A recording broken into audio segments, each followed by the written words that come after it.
नमस्कार विद्यार्थियों, मैं अरुण सिंह हिंदी अध्ययन में आप सबका एक बार फिर से स्वागत करता हूं। आज मैं हिंदी कंपोजिट की आखिरी कविता आप लोगों के सामने प्रस्तुत करने जा रहा हूं, जिसका नाम है झंडा ऊंचा सदा रहेगा। कविता का नाम झंडा ऊंचा सदा रहेगा। इस कविता को लिखने वाले जो कवि हैं उनका नाम है रामदयाल पांडेय।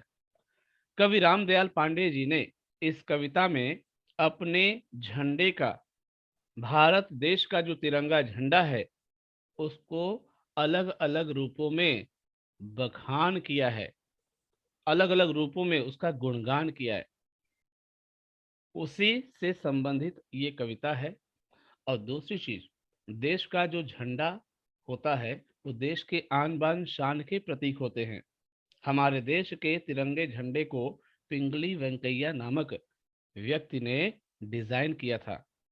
भारत के राष्ट्रीय ध्वज में 3 रंग होने के कारण इसे तिरंगा भी कहा जाता है।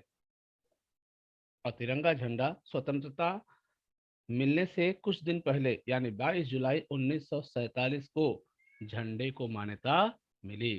तो कवि रामदयाल पांडे जी ने पूरी कविता में तिरंगे झंडे का बखान किया है।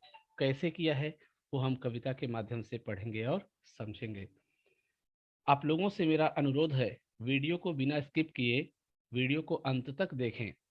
अगर चैनल्स को लाइक सब्सक्राइब शेयर नहीं किया है तो चैनल्स को लाइक सब्सक्राइब शेयर कर दीजिए और बेल आइकॉन का बटन दबा दीजिए ताकि नया वीडियो आए तो आप तक पहुंच सके। कविता की तरफ बढ़ते हैं। ऊंचा सदा रहेगा, ऊंचा सदा रहेगा, हिंद देश का प्यारा झंडा ऊंचा सदा रहेगा। झंडा ऊंचा सदा रहेगा, झंडा ऊंचा सदा रहेगा। तूफानों से और बादलों से भी नहीं झुकेगा। तूफानों से और बादलों से भी नहीं झुकेगा। नहीं झुकेगा, नहीं झुकेगा, झंडा ऊंचा सदा रहेगा, झंडा ऊंचा सदा रहेगा। हिंद देश का, हिंद यानी हिंदुस्तान यानी भारत, तो हिंद देश का यानी भारत देश का तूफानों से और बादलों से का अर्थ यहां पर हुआ कठिन से कठिन परिस्थिति से। कवि यहां पे कहना चाहता है, पहले 2 लाइन की पंक्तियों को हम अर्थ देखते हैं फिर आगे बढ़ते हैं। ऊंचा सदा रहेगा, ऊंचा सदा रहेगा। कवि देश के तिरंगे झंडे का गुणगान करते हुए कहते हैं, उसका बखान करते हुए कहते हैं कि हमारे देश का जो तिरंगा झंडा है हमेशा ऊंचा रहेगा। हिंद देश का प्यारा झंडा ऊंचा सदा रहेगा। हमारे भारत देश का ये जो प्यारा तिरंगा जो झंडा है वो हमेशा ऊंचा रहेगा। लोगों के दिलों में इसके प्रति जो सम्मान की भावना है हमेशा बनी रहेगी। इसकी शान कभी भी कम नहीं होगी, कभी भी फीकी नहीं पड़ेगी। झंडा ऊंचा सदा रहेगा, अर्थात भारत का तिरंगा झंडा हमेशा ऊंचा रहेगा। तूफानों से और बादलों से भी नहीं झुकेगा। कवि आगे कहते हैं झंडे के बारे में कि हमारे देश का तिरंगा झंडा तूफानों और बादलों से भी नहीं झुकेगा। यानी बड़े से बड़े शत्रुओं के आक्रमण से भी यह झंडा झुकेगा नहीं। यानी तूफान और बादल ये क्या हैं? झंडे के लिए कठिन परिस्थितियां हैं, क्योंकि कभी कभी तूफान आते हैं, कभी बादल तेज से गरजने लगते हैं। उन परिस्थितियों में भी ये झंडा नहीं झुकेगा, नहीं झुकेगा, नहीं झुकेगा, झंडा ऊंचा सदा रहेगा। कवि कहते हैं कोई भी परिस्थिति झंडे के जीवन में आ जाए, उस परिस्थिति से कभी भी यह भयभीत नहीं होगा, कभी भी वह झुकेगा नहीं। झंडा ऊंचा सदा रहेगा, अर्थात भारत का ये तिरंगा झंडा हमेशा ऊंचा रहेगा, हमेशा इसकी शान लोगों के दिलों में बरकरार रहेगी। उम्मीद करता हूं आप लोगों को ये जो पंक्तियां हमने पढ़ी हैं वो समझ में आई होंगी, उसका अर्थ समझा होगा। अब अगले पैराग्राफ में कवि जो है तिरंगे में जो 3 रंग हैं और तिरंगे के बीच में जो नीले कलर का जो चक्र है, अशोक चक्र, उसकी विशेषता के बारे में बता रहा है। क्या कह रहा है? केसरिया बल भरने वाला सादा है सच्चाई, हरा रंग है हरी हमारी धरती की अंगड़ाई, और चक्र कहता कि हमारा कदम कभी न रुकेगा, झंडा ऊंचा सदा रहेगा, झंडा ऊंचा सदा रहेगा, हिंद देश का प्यारा झंडा ऊंचा सदा रहेगा। आप देख रहे हैं यहाँ पर तिरंगा झंडा है। पहला रंग है केसरिया, जो कि लोगों के अंदर बल भरने का काम करता है। सादा है सच्चाई, सफेद रंग है दूसरा, जो सच्चाई का प्रतीक है, शांति का प्रतीक है। और हरा रंग जो है धरती की अंगड़ाई का प्रतीक है, धरती की हरियाली का प्रतीक है। और चक्र हमेशा हर परिस्थिति में आगे बढ़ने का क्या करता है? संदेश देता है। तो हर एक चीज अपने आप में क्या है? अपनी विशेषताओं को बता रहा है हमारे झंडे की। तो कवि कहता है केसरिया बल भरने वाला सादा है सच्चाई। तिरंगे झंडे का जो केसरिया रंग है, वो रंग देश के लोगों के अंदर शक्ति भरने का काम करता है, हमारे अंदर शक्ति भरता है। और सादा है सच्चाई, और तिरंगे का सफेद रंग जो है शांति और सत्य का प्रतीक है। यह हमें सच्चाई के मार्ग पर चलने के लिए क्या करता है? प्रेरित करता है। दूसरी लाइन में कहता है कवि, हरा रंग है हरी हमारी धरती की अंगड़ाई। हरा रंग जो है तिरंगे का, वो धरती की पवित्रता, धरती की उर्वरता और धरती के विकास के बारे में हमें बताता है, विकास के बारे में दर्शाता है। और चक्र कहता कि हमारा कदम कभी न रुकेगा। देश के तिरंगे झंडे में बीच में जो चक्र होता है, अशोक चक्र, यह चक्र हमेशा हमें उन्नति के मार्ग पर आगे बढ़ने के लिए क्या करता है? प्रेरित करता रहता है, आगे बढ़ने के लिए हमें संदेश देता है। और फिर अंत की लाइन कवि कहता है झंडा ऊंचा सदा रहेगा, अर्थात भारत का ये जो तिरंगा झंडा है हमेशा ऊंचा रहेगा। अगली पंक्ति की तरफ बढ़ते हैं। कवि कहता है शान हमारी ये झंडा है ये अरमान हमारा। कवि कह रहा है शान हमारी ये झंडा है यह अरमान हमारा, यह बल पौरुष है सदियों का, यह बलिदान हमारा, जीवन दीप बनेगा, जीवन दीप बनेगा, यह अंधियारा दूर करेगा, झंडा ऊंचा सदा रहेगा, झंडा ऊंचा सदा रहेगा। शान हमारी यह झंडा है। शान से तात्पर्य यहाँ पे क्या है? सम्मान से है। यानी हमारे देश का ये तिरंगा झंडा है हमारे लिए क्या है? सम्मान का प्रतीक है। और यह अरमान हमारा, और यह हमारी चाहत भी है। कवि कहता है भारत देश का तिरंगा झंडा हम भारतवासियों की शान और अरमान है। तिरंगा झंडा सदियों के, लिखा ना, यह बल पौरुष है सदियों का। तिरंगा झंडा सदियों के शक्ति व पराक्रम और बलिदान के क्या है? बारे में बताता है, बलिदान की निशानी के बारे में बताता है। क्योंकि जब जब तिरंगे पर आफत आई है, मुसीबत आई है, लोगों ने उसको बचाने के लिए अपने आप को क्या कर दिया है?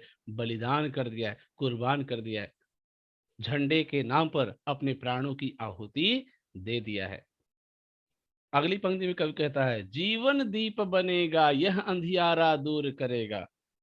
कवि आगे कह रहे हैं कि हमारा जो तिरंगा झंडा है वो लोगों के जीवन का दीपक बनेगा, लोगों के जीवन का दिया बनेगा। और ये दिया जो है लोगों के जीवन में जो अंधकार फैला हुआ है दूर दूर तक, उस अंधकार को मिटाएगा, उस अंधकार को दूर करेगा।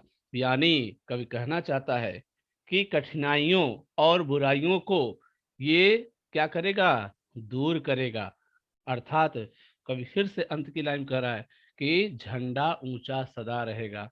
अर्थात हमारा तिरंगा झंडा जो है वो हमेशा ऊंचा रहेगा, इसकी शान लोगों के दिलों में हमेशा बरकरार रहेगी।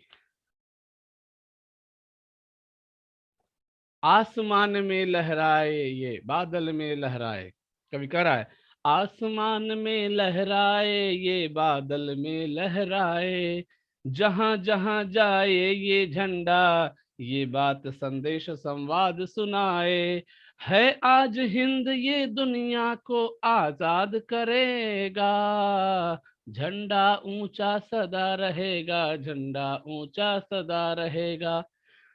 यहाँ पर शब्द है बेटा बात, संवाद, संदेश और संवाद।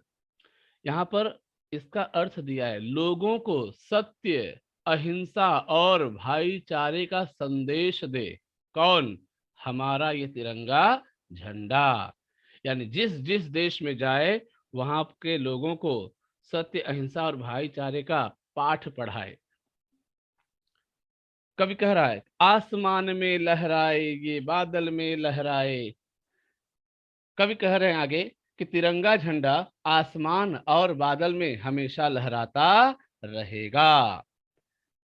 क्योंकि आप लोगों को पता है चाहे कोई भी ग्रह हो, मंगल ग्रह हो, चंद्रमा हो, ठीक है, अन्य ग्रहों की मैं बात करता हूं, वहां पर जा करके हमारे वैज्ञानिकों ने अपने झंडे को वहां पर गाड़ा है। उन्होंने वहां पर पहुंच करके ये दर्शाया है कि हम किसी से कम नहीं हैं। तो कवि कह रहे हैं झंडे की विशेषता के बारे में, उसके बखान में कि तिरंगा झंडा आसमान और बादल में हमेशा लहराता रहेगा, जहां जहां जाए ये झंडा ये बात संदेश संवाद सुनाए। यानी कवि कहता है कि जिस जिस देश में ये तिरंगा झंडा जाएगा उस देश में ये अपना अपनी बात, अपना संदेश और अपना संवाद लोगों को सुनाएगा। अर्थात लोगों को सत्य, अहिंसा और भाईचारे का पाठ पढ़ाएगा, भाईचारे का संदेश देगा। है आज हिंद ये दुनिया को आजाद करेगा। कवि कह रहे हैं आगे कि आज हिंदुस्तान ही एक ऐसा राष्ट्र है, भारत ही एक ऐसा देश है जो पूरे संसार को भेदभाव और हिंसा जैसी बुराइयों से आजाद करेगा, झंडा ऊंचा सदा रहेगा। अर्थात हमारा ये जो तिरंगा झंडा है हमेशा ऊंचा रहेगा, हमेशा इसकी शान लोगों के दिलों में बनी रहेगी। कवि अगली पंक्ति में कहते हैं नहीं चाहते हम दुनिया को अपना दास बनाना, नहीं चाहते हम दुनिया को अपना दास बनाना, नहीं चाहते औरों के मुंह की बात रोटी फटकार खा जाना, सत्य न्याय के लिए हमारा लहू सदा बहेगा, सत्य न्याय के लिए हमारा लहू सदा बहेगा, झंडा ऊंचा सदा रहेगा, झंडा ऊंचा सदा रहेगा। कवि आगे कह रहे हैं, पहले यहाँ पे शब्दार्थ देख लेते हैं। दास यानी गुलाम और लहू यानी खून। कवि कह रहे हैं कि नहीं चाहते हम दुनिया को अपना दास बनाना। आप सबको पता है कि भारत ने किसी कमजोर राष्ट्र पर आक्रमण करके उस राष्ट्र को गुलाम बनाया है, अपना दास बनाया है? नहीं, ये हमारे देश की फितरत नहीं, ये हमारे देश के लोगों का स्वभाव नहीं था। इसलिए कवि कह रहा है ना अपनी पंक्ति में, नहीं चाहते हम दुनिया को अपना दास बनाना। कवि कह रहे हैं कि हम दुनिया को अपना दास नहीं बनाना चाहते, दुनिया के लोगों को हम अपना गुलाम नहीं बनाना चाहते, नहीं चाहते औरों के मुंह की बात रोटी फटकार खा जाना। हमारे अंदर ये अच्छाई थी कि हम दूसरों की बात और फटकार सुनना नहीं चाहते, तथा हम दूसरों के मुंह का निवाला भी छीनकर खाना नहीं चाहते। ये भारत के लोगों का स्वभाव नहीं था।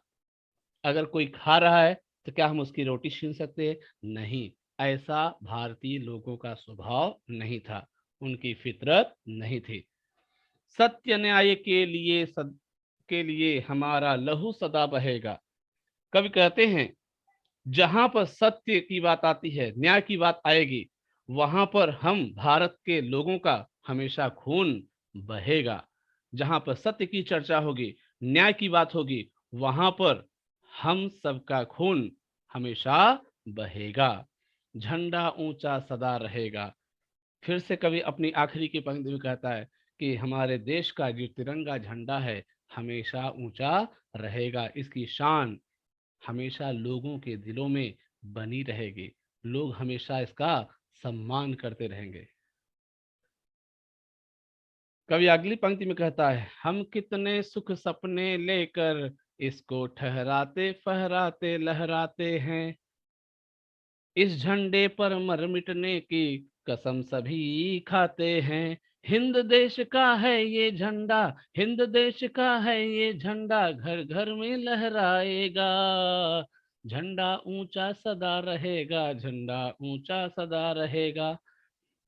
अपने तिरंगे झंडे के बारे में अगले पंक्ति में कह रहे हैं कवि, हम कितने सुख सपने लेकर इसको ठहराते फहराते लहराते हैं। ठहराना मतलब होता है गाड़ना। आपने देखा होगा 26 जनवरी और 15 अगस्त जब आता है तो हम इस पर्व पर हम अपने आसपास की सोसाइटियों में, स्कूल कॉलेज में हम क्या करते हैं, झंडे को गाड़ते हैं, किसी बड़े डंडे में या कोई बड़ी पाइप रहती है उसमें हम वहां पर लटकाते हैं,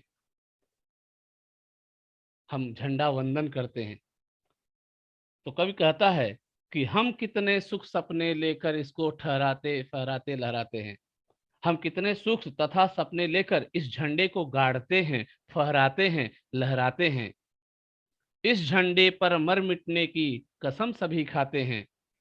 हम सब इस झंडे पर मर मिटने की सौगंध खाते हैं। जब जब झंडे पर मुसीबत आई है, जब जब झंडे के जीवन में कोई मुश्किलें आई हैं, तब तब लोगों ने अपने आप को क्या किया है, मिटाया है, अपने आप को कुर्बान किया है। हिंद देश का है ये झंडा, घर घर में लहराएगा। हिंदुस्तान देश का ये जो प्यारा तिरंगा झंडा है लोगों के घरों में क्या करेगा, लहराएगा, हमेशा फहरता रहेगा, झंडा ऊंचा सदा रहेगा।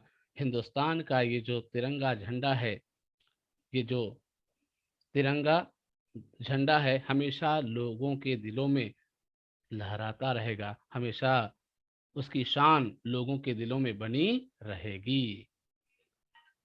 नमस्कार विद्यार्थियों, इसके बाद ये कविता यहाँ पे खत्म होती है।